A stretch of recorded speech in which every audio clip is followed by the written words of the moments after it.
সালামু আলাইকুম।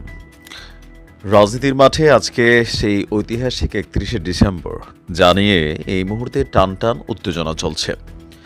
রাতভর নানান নাটকীয়তা, সরকারের হুট করে এসে আপনার সেই ঘোষণাপত্র যেটা ছিল ছাত্রদের আজকে প্রকাশ করার কথা, তো সেইটা সরকার প্রকাশ করবে দায়িত্ব নিয়েছে।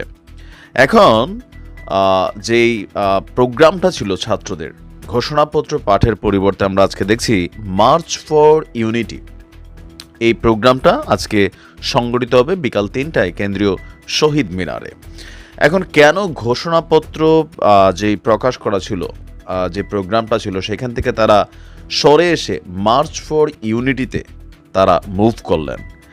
তো এ নিয়ে আমাদের এই সমন্বয়কদের যিনি মুখপাত্র আছেন, একজন বৈষম্যবিরোধী ছাত্র আন্দোলনের মুখ্য সংগঠক আব্দুল হান্নান মাসুদ, তিনি বলছেন যে জুলাই বিপ্লবের যে ঘোষণাপত্র প্রকাশ করার কথা ছিল বা আজকে তারা স্টেটমেন্ট দেওয়ার কথা ছিল, সেটা নিয়ে দেশি বিদেশি ষড়যন্ত্র হয়ে গেছে। আর গভীর রাতে রাজধানীর বাংলা মোটরে বৈষম্যবিরোধী ছাত্র আন্দোলনের কার্যালয়ে বৈঠক চলার মধ্যে সেখান থেকে বের হয়ে আপনার এই তথ্য দিয়েছেন মাসুদ। তিনি বলছেন যে জুলাই বিপ্লবের ঐতিহাসিক দলিল যাতে আমরা উপস্থাপন না করতে পারি, সেক্ষেত্রে বিভিন্ন ধরনের বাধার সৃষ্টি করা হয়েছে, কিন্তু সরকার এটির ব্যাপারে সম্মতি দিয়েছে। এটা আমাদের প্রাথমিক বিষয়। আমি গতকালকে বলেছিলাম যে কোনো সময় দেখা যাবে যে এটাতে সরকার নিজেরাই কানেক্ট হয়ে গেছেন এবং সেটাই আসলে ঘটছে। তবে এ নিয়ে রাজনৈতিক দলগুলোর আপনার যে অবস্থান, তা নিয়েও কিন্তু একটা বিষয় সামনে আসছে। এই ঘোষণাপত্র নিয়ে বেসিক্যালি কৌশলীভাবে একটা বিপরীতমুখী অবস্থান নিয়েছে বিএনপি, আর বাকি যে রাজনৈতিক দলগুলো আছে তাদের বক্তব্য হচ্ছে যে ঘোষণাপত্রটি চূড়ান্ত করার আগে রাজনৈতিক দলগুলোর যারা নেতারা আছেন, ছোট দল হোক বড় দল হোক, তাদের সাথে বা অংশীজনদের সাথে বসে এ নিয়ে ব্যাপক আলোচনার দরকার ছিল, কিন্তু ছাত্ররা সেটা করেনি। তা না করে হঠাৎ কেন আপনার এই ঘোষণাপত্র প্রকাশের তারা সিদ্ধান্ত নিল, আর এতে বিভাজন তৈরি হচ্ছে। তবে কোনো ছাত্র, কোনো দল ছাত্রদের ওই উদ্যোগকে নৈতিকভাবে সমর্থন জানিয়েছে। আমাদের রাজনৈতিক অঙ্গনে যখন এই আলোচনা সমালোচনা হচ্ছিল, এর মাঝখানে গতকালকে রাত 9:15টায় রাষ্ট্রীয় অতিথি ভবন যমুনার সামনে আমাদের প্রধান উপদেষ্টার যিনি প্রেস সচিব আছেন শফিকুল ইসলাম সাহেব, তিনি বলছেন যে অন্তর্বর্তীকালীন সরকারের পক্ষ থেকে জাতীয় ঐকমত্যের ভিত্তিতে জুলাই গণ অভ্যুত্থানের একটি ঘোষণাপত্র তৈরির উদ্যোগ গ্রহণ করা হয়েছে। জুলাই গণ অভ্যুত্থানের মধ্য দিয়ে গড়ে ওঠা জনগণের ঐক্য, ফ্যাসিবাদ বিরোধী চেতনা এবং রাষ্ট্র সংস্কারের আকাঙ্ক্ষা সমূহকে সুসংহত রাখার জন্য এই ঘোষণাপত্রটি গৃহীত হবে। তো ঘোষণাপত্রের মধ্যে আসলে কি চাচ্ছে ছাত্ররা? এখানে সোজা হিসাব, তারা দুইটা জিনিস চাচ্ছে মোটা দাগে।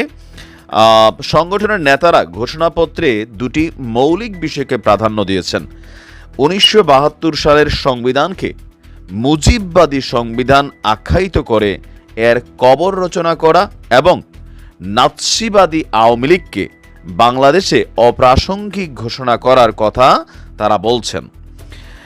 আর আজকের দিনে তারা তাদের যেই মার্চ ফর কমিউনিটি, তারা বলছেন যে তাদের এই প্রোগ্রাম হবে, ঘোষণাপত্র হোক না হোক। আবার আজকের দিনে এখানে প্রায় 168 জন সমন্বয়ক শপথ গ্রহণ করবেন, তাদের যেই সংস্থা বা সংগঠনটি আছেন সেটার পক্ষে তারা সেখানে উপস্থিত হবেন। প্রায় ছাত্রদের বক্তব্য যে 5ই আগস্ট যেই গণজমায়েত হয়েছিল শহীদ মিনারে, ঠিক তেমনই আজকের দিনেও ছাত্র জনতাকে তারা শহীদ মিনারে সমবেত হওয়ার জন্য বলেছেন। ইভেন মাদ্রাসার স্টুডেন্ট থেকে শুরু করে সবাইকে যার যার যে পোশাক আছেন সেই পোশাক পরিহিত করেই আপনার শহীদ মিনারে যাবার আহ্বান জানিয়েছেন। তো এই যে অবস্থানটা থেকে সরে আসলো, সরকার হুট করে যে সিদ্ধান্ত নিয়ে ছাত্রদের ঘোষণাপত্রটা তারা ঘোষণা করবে সিদ্ধান্ত নিল, এতেও আলোচনা সমালোচনা চলছে। তবে আমাদের ছাত্রদের বক্তব্য যে তাদের যে ইউনিটিটা ছিল সেটা ভেঙে যায়নি, আর সেই ইউনিটিটাকেই আরও একবার নিজেদের শক্তিকে অথবা নিজেদের যে সামর্থ্য আছে সেইটাকে প্রকাশ করার জন্য কিন্তু এই মার্চ ফর ইউনিটিটা আসলে জরুরি সমন্বয়কদের জন্য। কারণ অনেকেই ভাবছে যে তাদের মধ্যে বিভাজন হয়েছে, পদপদবি নিয়ে নানান ধরনের অ্যাক্টিভিটিস হয়েছে। বিভিন্ন জায়গায় সমন্বয়করা কিছু কিছু সমন্বয়ক তারা বিভিন্ন ধরনের অপকর্মেও জড়িত হয়েছেন, যাদের কারণে আবার বিভাজনের অংশটাও একটু বড় আকার ধারণ করেছে। তো সব মিলিয়ে নিজেদের অস্তিত্বকে জানান দিতেই মার্চ ফর ইউনিটিটা এখন এই সমন্বয়কদের জন্য খুবই জরুরি। কারণ বিপরীতে তারা এই মুহূর্তে বড় একটা শক্তিকে মোকাবেলা করছে, এটা হচ্ছে কে? বিএনপি। তো বিকাল ৩টায় দেখা যাক সমন্বয়কদের এই প্রোগ্রাম, সেখানে মানুষের উপস্থিতি কতটা জড়ো হয়, সেটা হয়তো আজকে বিকাল হলে আমরা বুঝতে পারবো।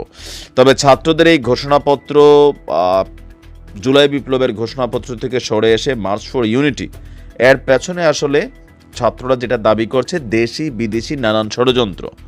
এখন দেশি নয়তো আমরা বুঝলাম, কিন্তু বিদেশি কোন শক্তি এখন এই মুহূর্তে সরকারকে প্রভাবিত করছে আমরা আসলে ওইটাও জানতে চাই। কারণ ভারতের তো আর এখন সরকার পাত্তা দেয় না, বা ভারত সরকার এই মুহূর্তে বাংলাদেশের উপর কোনো ধরনের প্রভাব কিন্তু বিস্তার ওইরকমভাবে করতে পারছে না। তো আসলে বিদেশি আর কোন শক্তি যারা চাচ্ছে এই ঘোষণাপত্র ঘোষিত না হোক? একটু নামটাম বললে ভালো হয় আর কি। ভালো থাকুন, আসসালামু আলাইকুম।